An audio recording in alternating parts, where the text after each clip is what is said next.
Hello mga katsyam! Magluto tayo ngayon ng langka. Ginataang langka ang lutuin natin. Hinimay-himay ko lang ang langka at hinati-hati na rin ng maliliit.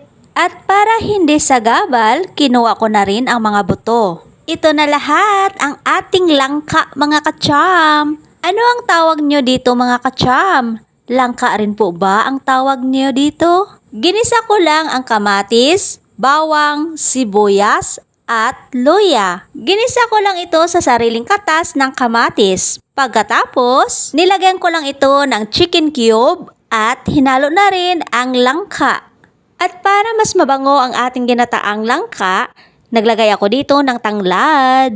Bago ko ito niluto, tinimplahan ko na rin. Naglagay lang ako dito ng kaunting asin at paminta. Pagkatapos, nilagay ko na rin ang ikalawang gata ng niyog. Para malinamnam at malapot ang ating ginataang langka, hindi na ako naglagay ng tubig. Maliban sa tubig na ginamit sa pagpiga sa gata ng niyog. Bago ko ito nilaga, naglagay muna ako ng isang kutsarang suka. Maliban sa matagal mapanis, para na rin manunuot ang lasa. Nilaga ko lang ito hanggang malambot ang langka. Pagkatapos, nilagay ko na rin dito ang munggos. Mas malinamnam ito kung lutong-luto talaga ang ating munggos mga katsyam, kaya nilaga ko ito ng maayos. Dahil malagkit ang ating munggos mga katsyam, dumidikit ito, kaya nilagay ko na dito ang unang piga ng gata ng niyog.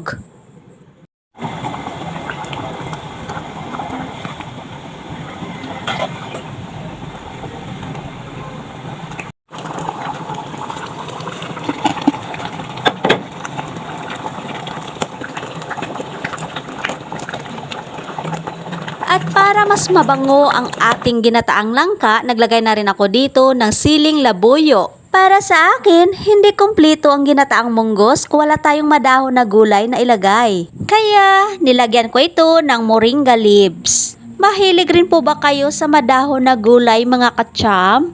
At kumakain rin po ba kayo ng madahon na gulay mga katsyam? Basta munggos ang pinag-uusapan, kahit anong klaseng gulay, pwedeng panghalo.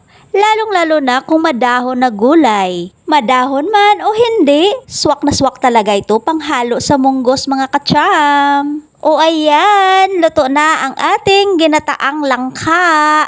Langka na merong munggos. Napakasimpleng gulay lang ito mga katsyam, pero masarap at masustansya. Habang mainit pa, kumain na po kayo mga katsyam. Thank you for watching!